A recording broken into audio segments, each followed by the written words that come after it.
friends, welcome to my YouTube channel Echo Aftab. In my today's session, we will be understanding about organization of economic activities. Myself Aftab Bhai. So let us go ahead and try to understand how the economic activities are organized in various countries of the world. So before understanding the organization of economic activity, let us try to understand what is scarcity.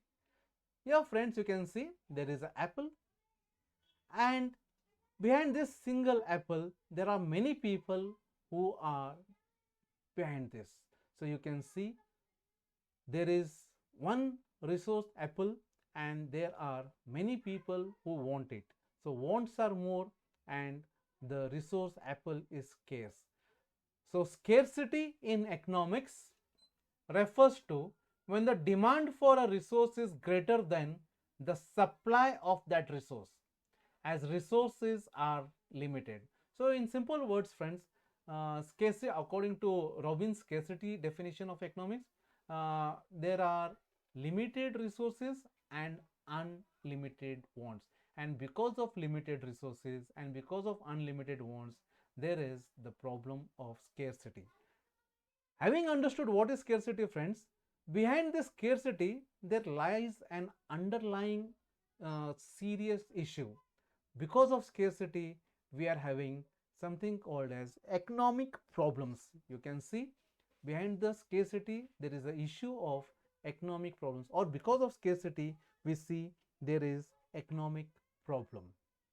What are the various economic problems? Friends, the various economic problems are here. I'll open the first door. Let us see what is there behind this door. Oh, yeah, the first issue, the first economic problem is what to produce. This is our first problem. Let us see behind the second door what is the problem. If you studied in your earlier classes, try to guess. Yes, the second important problem we are facing in the economy is how to produce. What to produce, how to produce. Let us see what is there behind the third door. Behind the third door we are having the third important economic problem, and that is for whom to produce. So these are the three basic economic problems. Friends, what to produce deals with the choice of goods to be produced. It depends upon demand and supply.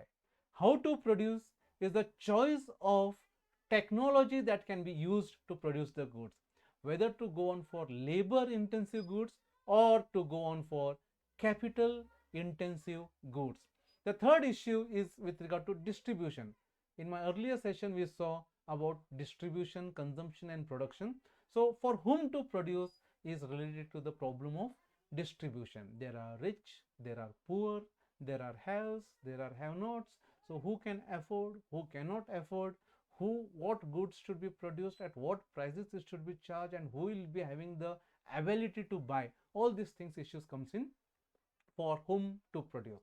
Now there are different types of economies in the world, and different types of economic systems try to address these problems in different ways, and that is what is our core topic over here, organization of economic activities. And this various types of economic activities organization, they speak about how to solve these economic problems.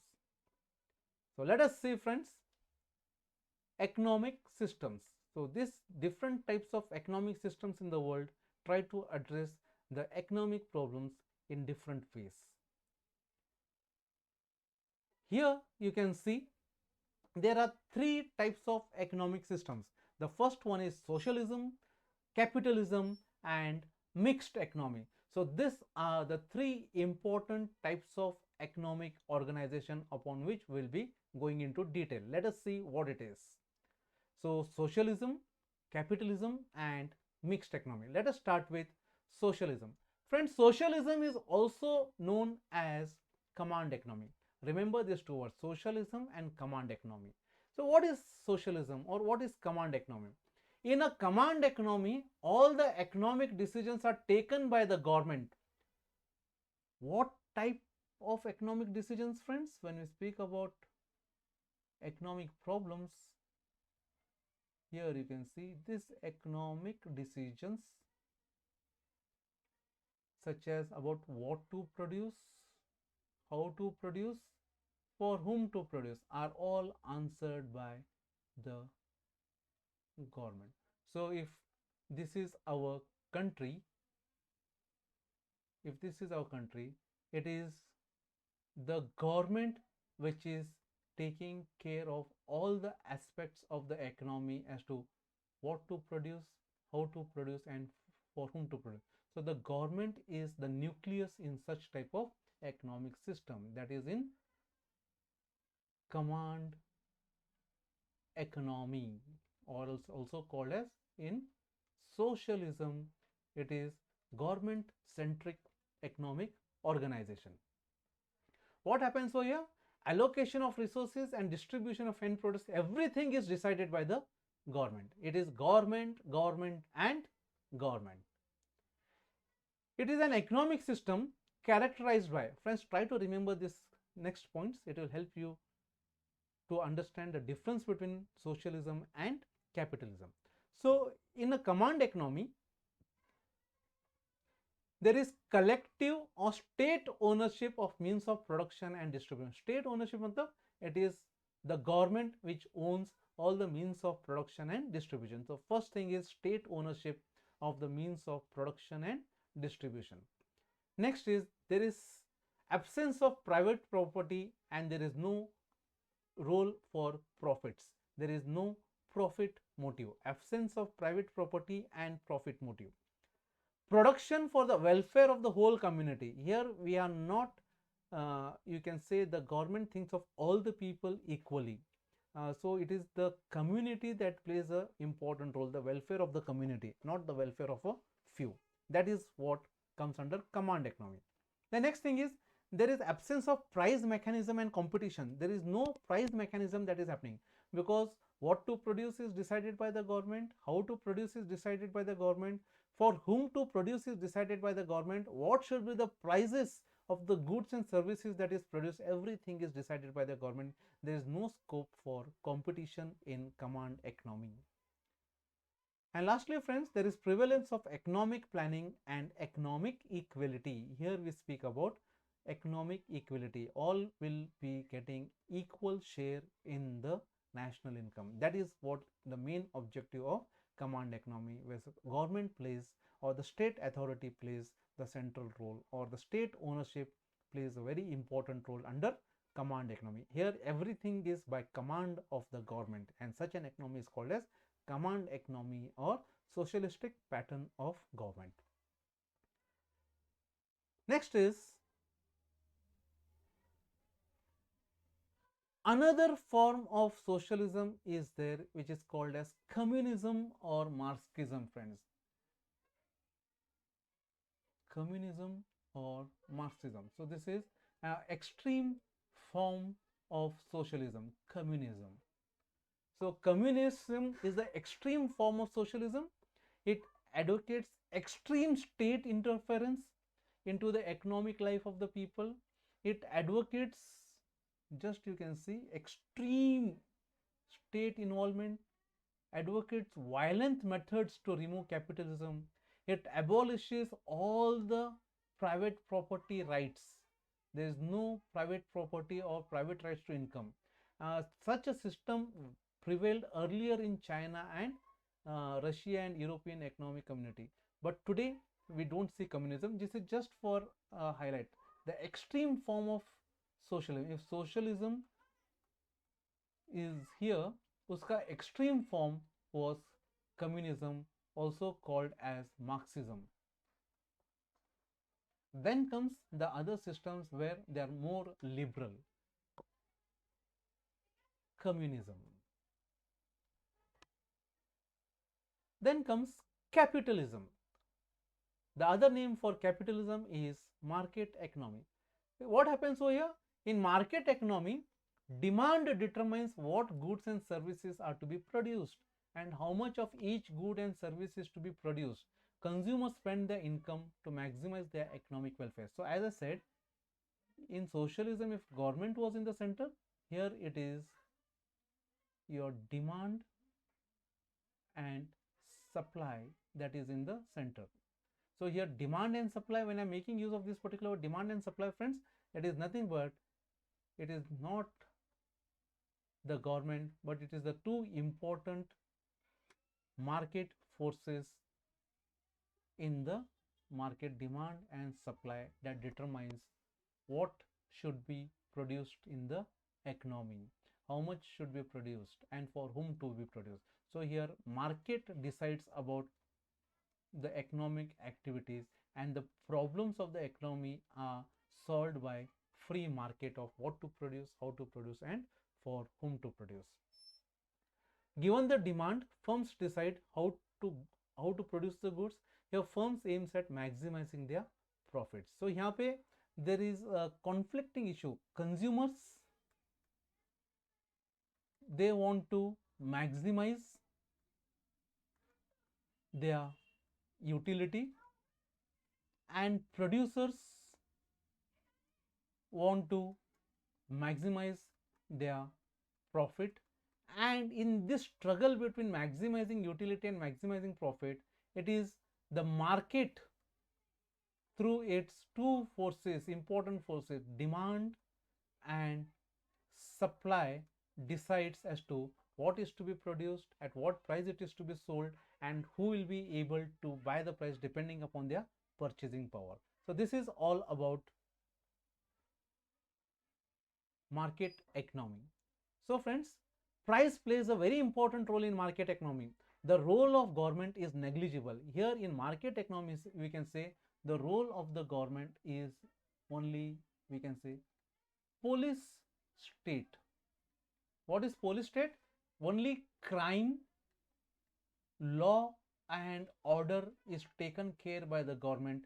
Rest all economic activities are handled by the market. That is what happens in market economy. So market economy is an economic system characterized by exactly the opposite of command economy. Here, there it was government ownership, here it is private ownership. There was universal welfare, here it is profit motive of the producers. There was no freedom of contract and there was no competition. Here there is freedom of contract. Anyone can undergo any form of contract for production and consumption, and there exists competition. So when you speak about competition, the different types of competition, it may be oligopoly, monopoly, duopoly, monopolistic, all these different competition exists in market economy.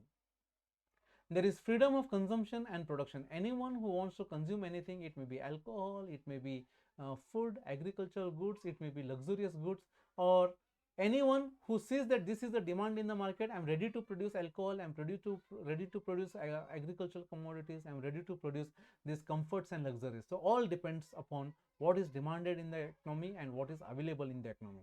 So this is what is freedom of consumption and production.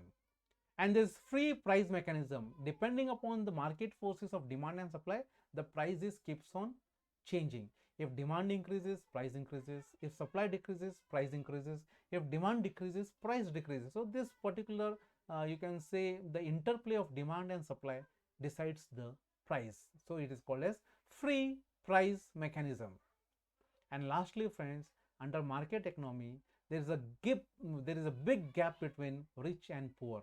There is inequality in the distribution of income and wealth. So very few people will be very rich and large number of people will be very poor. So this is what causes class struggle in market economy. So market economy leads to class struggle. In command economy, we saw it leads to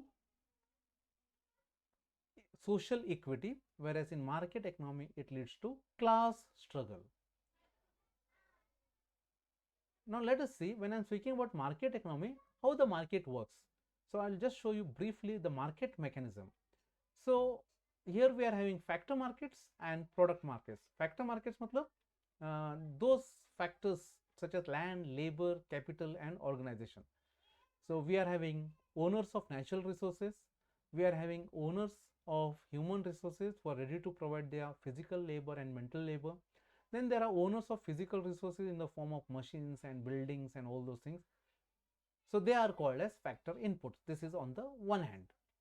This factor markets, this factor inputs are scarce in nature. There is scarcity of these resources. And who requires these factor inputs? It is required by different firms. So firm 1, firm 2 and firm 3, these three different firms requires all these types of natural resources. So firm 1 needs natural resources as well as human resources as well as physical resources. In the same form, firm 2 needs, you can see, firm 2 needs natural resources, human resources and physical resources. Similarly, you can see firm 3 also needs natural resources, human resources and physical resource. So there is a competition among the firms for this factor inputs. Why there is a competition? Because these resources are scarce in nature, as I told you in the beginning of the slide, beginning of the session, scarcity. So this is the first picture. So these firms compete with each other and purchase the inputs, and after purchasing the inputs, what they are doing? There is demand and supply of factor inputs, and they try to go on for optimum utilization of the resources. Optimum utilization matlab they'll try to achieve the highest point of revenue and the least point of cost. That is what is optimization of resources, optimum use of resources.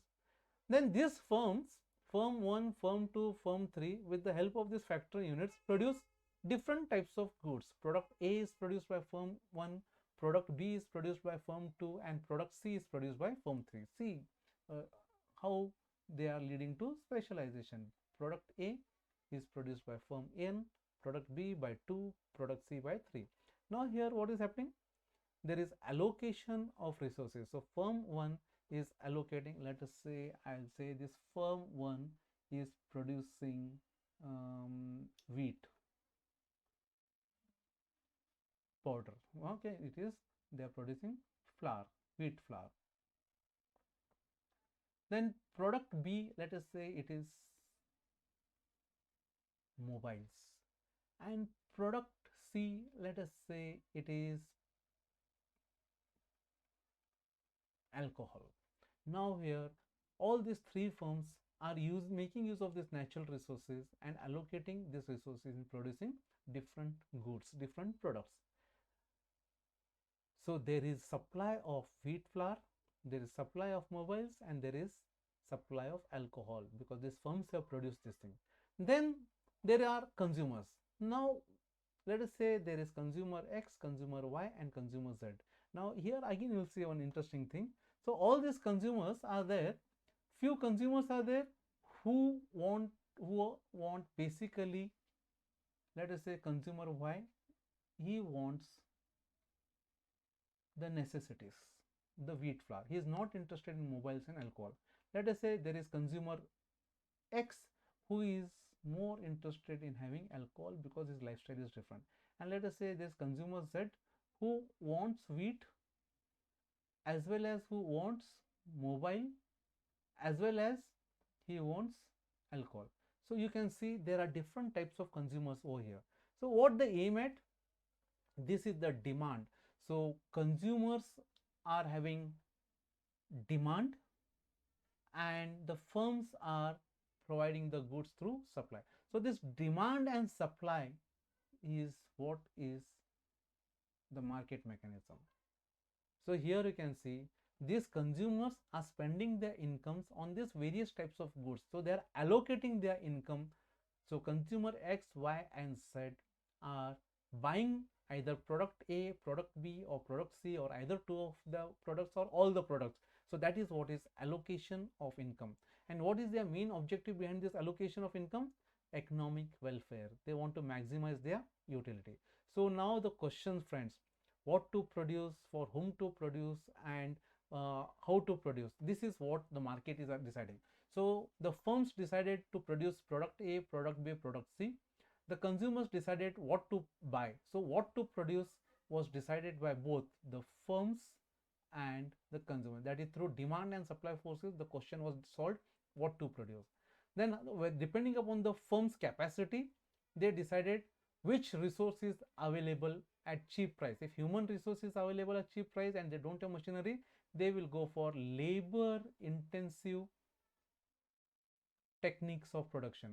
If firm 2, which is providing mobile, they would like to have more and more machines and less labor, so they'll go on for capital intensive technology.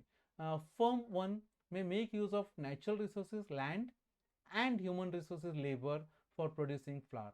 So how to produce depends upon the available technology and available resources. And last one is for whom to produce. So rich people can buy the products with high price depending upon their demand and supply. Poor people will go on for buying necessities. Ultra rich people will go on for buying luxurious goods. So this problem of for whom to produce is also solved through market mechanism. So in this example, you can see, friend, the market helps us to solve the problems of the economy. The market gives the answer to what to produce.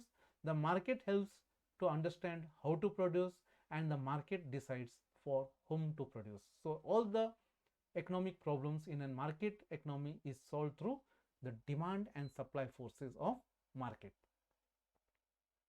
Now friends, what is the difference between socialism and capitalism, or command economy and market economy?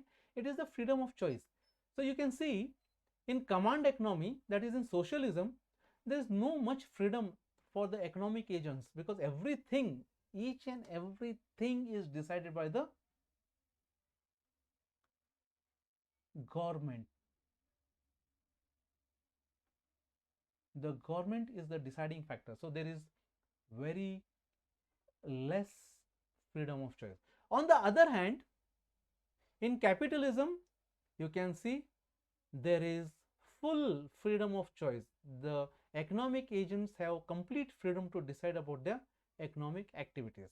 So socialism, very less freedom of choice, and capitalism, you can see the mercury rises and there is great freedom of choice for the economic agents. Now the question is, friends, what about India? India, is it a socialist country or a capitalist country? Friends, the answer is here. India is the combination of both socialism and capitalism. You can say India is a mixed economy. So let us go to the third important type of economic system, and that is our mixed economy. Mixed economy is an economic system that combines elements of capitalism, market-based system, where socialism and capitalism are all blended together. It is a socialistic command economic amalgamation. Mixed economy is an economy organized with some free market elements and some socialist elements. So we speak about free market as well as we speak about socialist elements. It lies on a continuum somewhere between pure capitalism and pure socialism. So if this is socialism and if this is capitalism, if this is the continuum, as I said, freedom of choice, my previous slide. So here there is very less choice, here there is complete choice. So somewhere in between, we give importance to both. We give importance to market, and the government intervenes wherever it is necessary. The government helps in producing those goods such as education, health for the poor people, water, energy. So these things are taken care by the government, where they are autonomously investing for the public welfare. When you speak about market, all the goods and services such as luxurious goods, you can say comforts, all those things are produced by the different firms. So there is a balance. So whenever there is exploitation by the firms, the government comes into the picture, imposes certain rules and regulations. When the private sector is not in a position to provide these necessities to the economy, it is the government who voluntarily goes on for investment. So there is a very proper balance of socialist elements and capitalist elements in mixed economy. So mixed economy typically maintains both private ownership and it also controls most of the means of production, but often under government regulation. Mixed economies socialize select industries that are deemed essential or that produce public goods. So whenever we speak about public goods, most of the public goods are produced by public authorities such as the government. So friends, that is what we understood in organization of economic activities. So I come to the end of the session. Thank you very much for being with me, for being with Understanding Economics with Professor Aftab. Thanks for watching. So till my next slide, please take care of yourself, stay happy, stay blessed. Tata, bye bye.